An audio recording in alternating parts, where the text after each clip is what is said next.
Sur 10 hommes qui essaient de perdre leur ventre, 8 échouent lamentablement. Pire, un seul garde ses abdos visibles plus de 6 mois. Mais alors, qu'est-ce que cet homme fait différemment des 9 autres? Eh bien, après avoir analysé des années de recherche en la matière et les transformations des 1100 hommes que j'ai accompagnés ainsi que ma propre transformation, passé de 25% de masse graisseuse à 8% de masse grasse avec des abdos visibles depuis des années, eh bien j'ai découvert que celui qui réussissait ne faisait pas plus d'efforts. Il fait simplement 5 choses radicalement différentes. Alors oublie tout de suite le dicton les abdos se font dans la cuisine, parce que dans cette vidéo, je vais te présenter un fait scientifiquement prouvé qui va à l'encontre de tous les conseils habituels que tu peux entendre partout. Je vais te montrer comment tu peux manger plus et stopper tes fringales tout en faisant fondre le gras de ton ventre. Et le tout sans cardio interminable et sans transformer ton régime en punition. Si tu n'arrives pas à faire fondre ton gras du ventre et à révéler des abdos visibles et que tu es persuadé que 90% du régime fait la perte de poids, c'est parce que les réseaux sociaux poussent les régimes miracles et les gadgets fitness tout en haut de ton fil d'actualité. Dans cette étude fascinante qui remet en question tous les conseils habituels de la perte de poids, 3 groupes ont été observés. Le groupe 1 a mangé 1800 kcal et n'a fait aucun exercice. Le groupe 2 a consommé 2500 kcal en faisant une petite activité physique. Le groupe 3 a consommé plus de 3000 kcal et a été plus actif que le groupe 2. Et le résultat surprenant, c'est que le groupe qui a mangé le plus est aussi celui qui a perdu le plus de graisse. Au sein du groupe 3, une baisse moyenne de 5% de la masse graisseuse a été observée. Ce troisième groupe s'appelle le groupe à flux énergétique élevé. Et c'est la première chose que tu dois faire si tu veux rejoindre le top 10% des hommes qui obtiennent des abdos visibles et qui les gardent. Alors pourquoi manger plus, mais bouger plus, permet-il de faire fondre son gras du ventre et ses poignées d'amour? J'aurais parié que le groupe qui mangeait le moins de calories allait perdre le plus de graisse. Alors j'ai creusé un peu plus, et la réponse est étonnamment simple. Imagine le compteur d'un trajet d'un taxi. Dès que la voiture roule, il tourne. Il n'a pas besoin d'accélérer fort pour le faire tourner. Eh bien pour ton corps, c'est pareil. Chaque pas que tu fais, chaque escalier que tu prends ou chaque trajet à pied déclenche ce compteur. Et à la fin de la journée, la somme s'additionne, sans que tu aies eu à te faire violence une seule fois. Et contrairement au taxi où tu dois payer avec de la monnaie, ton corps accepte le paiement en calories. Donc si tu bouges naturellement plus au cours de ta journée, ton corps va brûler de l'énergie en continu. Tu n'as pas besoin de sabrer tes calories pour commencer à faire fondre ton gras du ventre. Tu as juste besoin de faire tourner le compteur. Mais quel est le meilleur exercice pour faire ça? Parce que quand la plupart des gens entendent bouger plus, ils pensent automatiquement au HIIT, au crossfit ou à transpirer des heures sur un tapis de course. Et tu vas être content d'apprendre que le secret de la fonte de graisse du groupe 3, c'était simplement de marcher davantage. Et voici 3 raisons qui rendent la marche irrésistible pour faire fondre ton gras du ventre. La première, c'est d'une simplicité extrême. Tu n'as pas besoin de te préparer, tu n'as pas besoin de changer de tenue et tu n'as pas besoin de passer à la douche quand tu as terminé. La deuxième, c'est que c'est très facile à mesurer. N'importe quelle montre connectée ou même des applications sur ton téléphone peuvent compter les pas. Et la troisième raison, c'est que c'est très facile à intégrer au quotidien. Tu peux même l'intégrer dans ta journée en prenant les escaliers au lieu de l'ascenseur, en te garant plus loin sur le parking ou en marchant pendant tes réunions téléphoniques. La marche est donc un élément clé. Et la fourchette idéale que j'ai trouvée pour provoquer la fonte de graisse se situe entre 8000 et 10 000 pas par jour. Mais tu veux conserver de l'énergie pour le deuxième levier. Et c'est précisément là que la plupart des hommes passent à côté. Il s'agit du HIIT. Pas HIIT, HIIT, avec un R. Et la différence n'est pas simplement orthographique.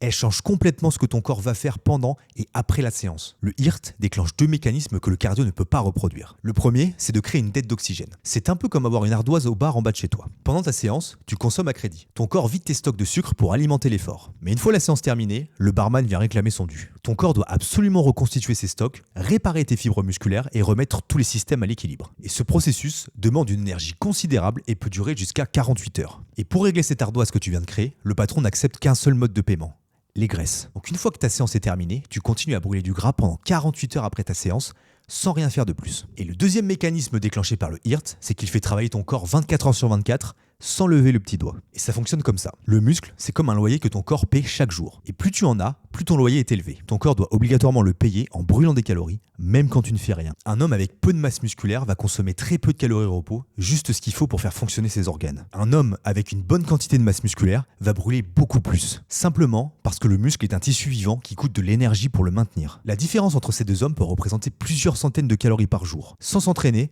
sans bouger, juste en existant. Et chaque séance de HIIT que tu fais augmente peu à peu ce loyer. Tu construis un peu plus de muscles, ton corps dépense un peu plus au repos, et cette dépense s'accumule jour après jour. Ce qui te crée de la marge au quotidien, pour le dîner du vendredi, pour l'apéro du samedi, sans que la balance s'emballe pour autant. 3 séances de 30 minutes par semaine. C'est tout ce qu'il a fallu aux plus de 1100 hommes débordés que j'ai coachés pour avoir des abdos visibles pour la première fois de leur vie. Donc avant d'aller massivement réduire tes calories et endurer des semaines à crever de faim, essaie juste de monter à 8000 ou 10 000 pas par jour et faire 3 séances par semaine. Ça va t'aider à perdre du gras sans avoir besoin de t'affamer. Mais bouger plus n'est qu'une partie du puzzle. Si on ne s'attaque pas à ce troisième point, tout finira par s'effondrer. Pendant mon adolescence, j'étais un gros gamer. J'ai pu jouer à une multitude de jeux. des expériences scénarisées solo comme Skyrim, aux jeux multijoueurs compétitifs comme World of Warcraft et plein d'autres styles. Et j'ai toujours trouvé bizarre que certains jeux pouvaient me tenir en haleine pendant plusieurs mois, voire années, alors que pour certains, j'étais lassé au bout de quelques heures. Il y a des tonnes de raisons qui font qu'un jeu est meilleur qu'un autre, mais après quelques recherches, et en comparant mon parcours gaming à mon propre parcours fitness, j'ai trouvé l'élément qui rendait ça si addictif. C'est la progression. Et monter de niveau et suivre sa progression de façon visible, c'est prouvé comme étant l'un des plus grands facteurs qui rend les jeux vidéo si captivants. Donc la troisième chose que fait cet homme qui réussit,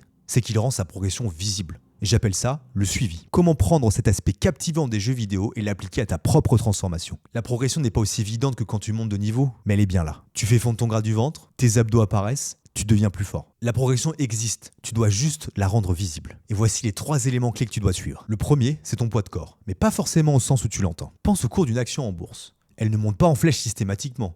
Elle monte, elle descend, elle stagne, et puis elle repart. Mais ce qui compte, ce n'est pas le cours d'un jour précis, c'est la tendance sur plusieurs semaines. Eh bien ton poids fonctionne exactement pareil. Le chiffre du lundi matin ne te dit rien, c'est la tendance sur 4 semaines qui va tout te dire. Et l'erreur que font la majorité des hommes, c'est de croire que le poids sur la balance est une fin en soi, alors que c'est juste une tendance qui te permet de savoir si ce que tu manges et comment tu bouges te met bel et bien sur la bonne voie. Tu peux manger sainement et suivre un programme d'entraînement intense. Si tu ne suis pas ton poids, tu ne sauras pas si tu es sur la bonne voie. Le plus simple, c'est de te peser le matin, au réveil, après les toilettes et avant de manger quoi que ce soit. Et si tu ne veux pas le faire tous les jours, une fois par semaine peut suffire. Le deuxième élément que tu dois suivre, ce sont les calories. Pense à un budget mensuel. Tu as un certain montant qui rentre et un certain montant qui sort. Et contrairement à la vraie vie, tant que tu dépenses plus que ce qui rentre, ton compte est dans le vert. Peu importe ce que tu manges, si tu brûles plus que tu ne consommes, ton corps pourra puiser dans ses réserves. C'est aussi simple que ça. Et le troisième élément, c'est ton nombre de pas. Tu te souviens que précédemment, on a dit que la marche était le secret pour brûler du gras du ventre et tes poignées d'amour. Suivre tes pas, c'est ce qui s'en rapproche le plus pour mesurer ta dépense énergétique. Les montres connectées, les applications sur téléphone, il y a tellement d'outils pour ça. Pense à ça comme ton propre jeu de fitness personnel. Tu montes de niveau, sauf qu'au lieu que ce soit un écran qui affiche ta progression,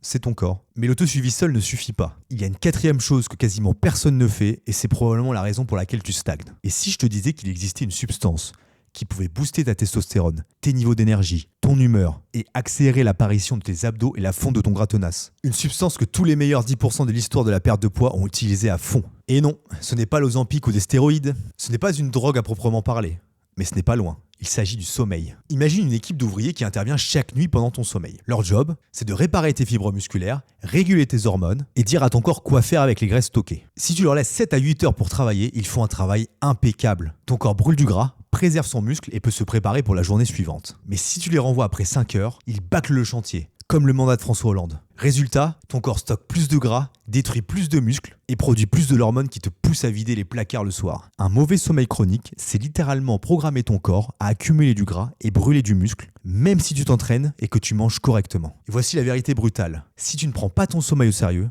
tout le reste dont on a parlé ne sert plus à rien. Mais ce n'est pas juste les heures qui comptent, c'est aussi la qualité. Parce que 2 personnes peuvent dormir les mêmes 7 heures, l'une va se sentir comme un super-héros au réveil et l'autre comme un zombie. Voici les 3 meilleures choses que tu peux faire pour améliorer la qualité et la durée de ton sommeil. Premièrement, c'est adopter un horaire de sommeil régulier, parce que ton corps adore la routine. Alors couche-toi et lève-toi à des heures similaires, en semaine et en week-end. Deuxièmement, c'est d'arrêter de consommer du café de l'après-midi. Parce que la caféine peut rester dans ton système jusqu'à 12 heures. Donc tout ce que tu consommes après-midi va commencer à affecter ton sommeil. Troisièmement, c'est de conserver ta chambre fraîche. Parce que pour atteindre la phase de sommeil profond, ton corps doit faire baisser sa température. Dormir dans une chambre plus fraîche, ce n'est pas juste plus confortable. C'est un vrai levier de fonte de graisse. Et c'est ces 3 choses, et non seulement je te garantis de passer des meilleures journées, mais aussi d'avoir un corps qui brûle du gras enfin comme il devrait le faire. Malheureusement, on peut s'entraîner dur, suivre sa progression et bien dormir. Si ton alimentation ne ressemble à rien, révéler des abdos visibles va sembler impossible. Et d'après mon expérience, j'ai constaté que l'aspect alimentaire était l'un des plus grands obstacles pour la plupart des hommes. La vérité, c'est que perdre du gras du ventre ne se résume pas à suivre le dernier régime à la mode. Après avoir coaché plus de 1100 hommes débordés, j'ai trouvé un schéma simple que tout le monde ignore. Prenons comme exemple un de mes clients que je coach actuellement. Il s'appelle Suleiman, il a 30 ans, il est pharmacien